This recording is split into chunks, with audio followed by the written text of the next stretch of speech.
del lugar de las raíces de un sistema dinámico discreto. Para comenzar, quiero recordar que un sistema dinámico discreto o también continuo en su caso, cuando se aplica una retroalimentación de la salida y se aplica un control proporcional, va a tener esta retroalimentación un efecto de mover los polos o valores propios del sistema. En este caso ya tengo un sistema dinámico discreto precargado, como el que se puede observar en la pantalla.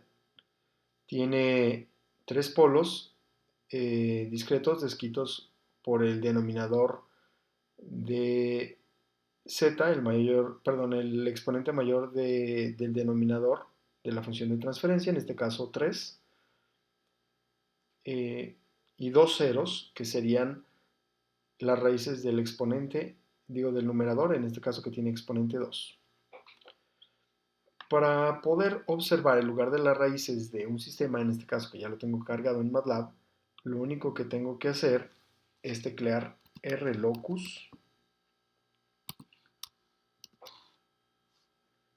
y poner el nombre del sistema. En este caso lo denominé G. Muy bien. Ahí observamos el lugar de las raíces. Por principio de cuentas, debemos identificar los polos y los ceros. Los polos van a ser las tachitas que se observan. Esos son los polos originales, en este caso los tres polos que había mencionado del sistema original. Y tenemos dos círculos azules que corresponden a los ceros, que son las raíces del numerador.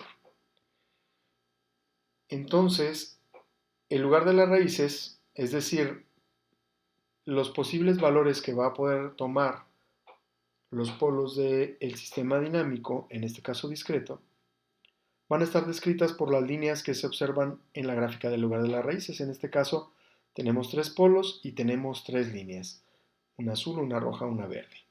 En particular, este polo va a seguir la trayectoria de la línea verde, este otro polo va a seguir la trayectoria de la línea azul y por último, este polo va a seguir la trayectoria de la línea roja. Muy bien. En particular, o general más bien, casi todos los polos van a seguir una trayectoria hacia un cero, es decir, como el caso del rojo, parte de el valor original del polo en la tachita en este punto y se desplaza a través del espacio complejo hasta el cero que se encuentra en el eje imaginario positivo. De manera opuesta, el polo que se encuentra siguiendo la línea verde parte de su posición original y va a ir cambiando su valor conforme vaya aumentando el valor de la ganancia proporcional hasta llegar al cero que se encuentra en el eje imaginario negativo. Ese punto es importante, creo que omití mencionarlo. El polo se va a desplazar a partir de su posición original hacia un cero o hacia el infinito, como es el caso del azul, conforme se vaya incrementando el valor de Kp o ganancia proporcional. Entonces, cuando la ganancia proporcional o Kp es igual a cero, tenemos los polos originales, estos tres. Y conforme haya un desplazamiento del valor de Kp, va a haber, o más bien cuando haya un incremento en el valor de Kp, va a haber un desplazamiento de ese polo siguiendo la trayectoria marcada por la línea. Por ejemplo, si selecciono este punto, puedo observar que hay una ganancia de 0.045, un punto más alejado del polo, una ganancia mayor, 0.074. Me alejo mucho más, acá tengo una ganancia de 0.3, más una ganancia de 3. Y si me acerco al cero, conforme más cerca esté, la ganancia se va a incrementar más y más rápido. En teoría, no voy a llegar al cero hasta que Kp sea igual a infinito.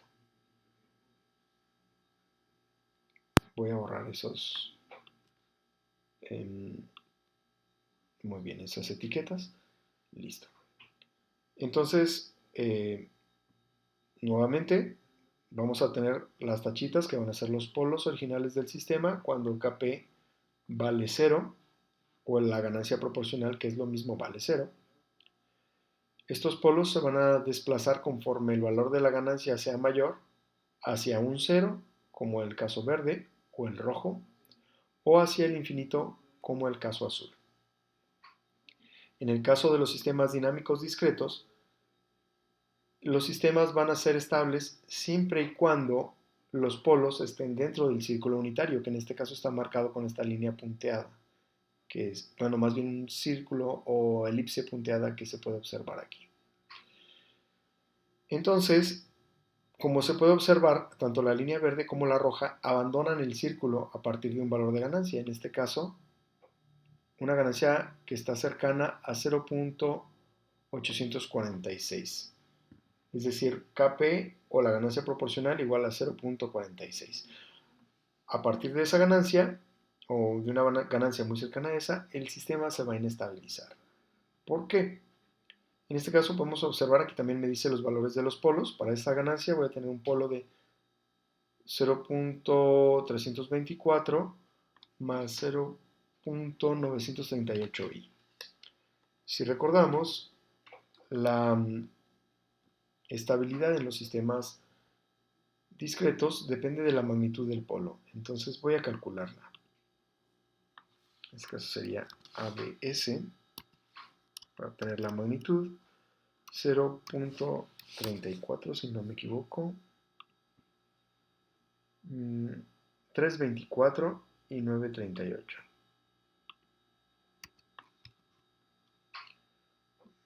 Más 0.938 y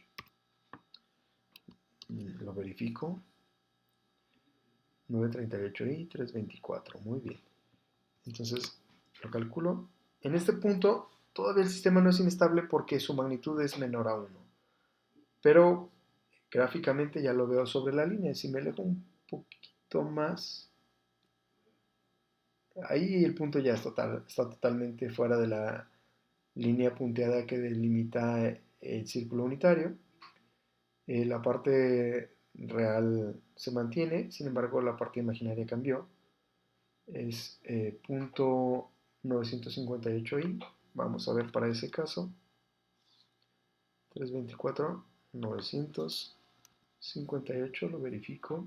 324, 958, ok. Y esta magnitud ya corresponde a la magnitud de un polo discreto que es inestable, dado que su magnitud es mayor a 1. Entonces se puede ver que alrededor de esas ganancias, en este caso ya tengo la ganancia de 0.903, es donde se da la transición. Gráficamente es un poco difícil elegirlo, o en ocasiones MATLAB no me permite seleccionar todos los puntos que constituyen la trayectoria del polo, pero nos permite darnos una idea de qué ganancia es la que inestabiliza al sistema. ¿Sí? Es importante mencionar también que la gráfica del lugar de las raíces únicamente me va a mostrar los valores que pueden obtener los polos para ganancias proporcionales positivas. Si yo quiero conocer cómo se van a mover los polos de mi sistema dinámico discreto con una retroalimentación de la salida y ganancia proporcional negativa, entonces tendría que, o puedo hacer lo siguiente. Voy a declarar nuevamente rlocus, pero en lugar de g voy a poner el sistema así, pero multiplicado por el signo menos. Esto dado que en la estructura del control proporcional, si yo pongo el signo negativo en la ganancia o en la planta del sistema, en este caso en g, me va a dar un resultado similar en la función de, o no similar, de hecho igual, en la función de transferencia de lazo cerrado. Entonces, para el análisis es válido utilizar esta estructura, ponemos ese signo y automáticamente nuestro lugar de las raíces cambia. Y este sería el comportamiento que tendría el lugar de las raíces o los polos para una ganancia proporcional negativa. En este caso es interesante porque tenemos un punto donde el sistema se inestabiliza que corresponde tanto al polo que sigue la trayectoria azul como al verde. Como se observa, todos los polos complejos, si recuerdan, tienen el mismo desplazamiento. Siempre tengo la contraparte, si tengo una parte imaginaria positiva, tengo la contraparte imaginaria negativa. Es decir, si el polo azul es complejo y abandona el círculo unitario, pues debe haber otro polo igual, solo que con la parte imaginaria negativa, su recíproco, que abandone el círculo al mismo tiempo, o en este caso en la misma ganancia proporcional. Pero tenemos el tercer polo, en este caso también se inestabiliza alrededor de una ganancia de 274. Entonces, tenemos que los tres polos abandonan el círculo unitario y lo hacen a diferentes ganancias. De hecho, en el ejemplo anterior también pasaba. Entonces, tenemos dos ganancias para estos polos, más bien una ganancia para estos polos, el azul y el verde, y otra ganancia para el polo rojo. Entonces, ¿para qué ganancias el sistema será estable? Bueno, quedamos que cuando Kp vale 0, todos los polos están en su posición original, y conforme se incremente la ganancia, nos vamos a estar, más bien el polo se va a alejar de su posición original y se va a desplazar siguiendo la línea. En este caso se va a mover sobre esta superficie hasta este punto donde la ganancia es 0.274. Para la ganancia 0.274, este polo todavía no llega al límite del círculo unitario, al igual que el polo verde aún no llega. Entonces, el polo azul y el polo verde van a seguir estables cuando el polo rojo cruce el límite del círculo unitario. En ese caso, el sistema se vuelve inestable. Recordar que un único polo que sea inestable es suficiente para que el sistema sea inestable. Voy a checar lo mismo para el caso de la ganancia positiva. Nuevamente R locus G, perdón, R locus G. Entonces aquí para los polos azul y verde tengo estas ganancias alrededor de 875. Bueno, por ahí, 0.884, 0.874. Si me pongo a batallarle aquí, los empataré en algún punto, pero bueno. El caso es que hacia acá tengo otra ganancia. No sé si llego al 1. Sí, sí llego. Es casi 1 ahí. Entonces, aquí tengo una ganancia donde el polo azul, que al final habíamos dicho que se desplazaba hacia el infinito,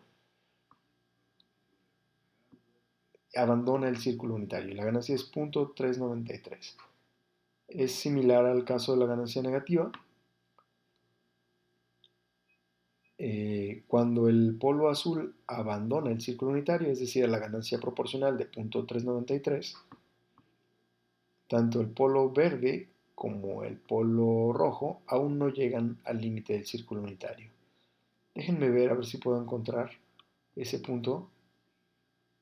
Punto 394, es muy cercano. Ahí está.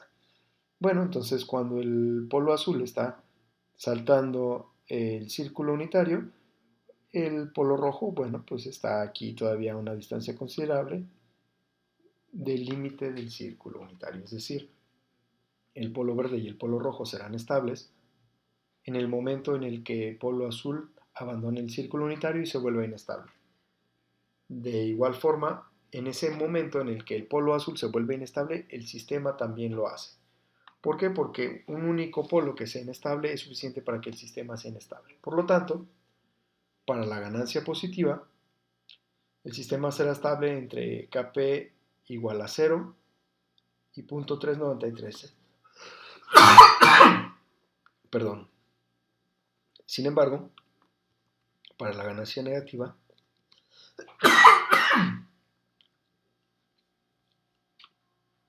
quedamos que la gobernaba este polo, el sistema será estable entre 0 y menos 269.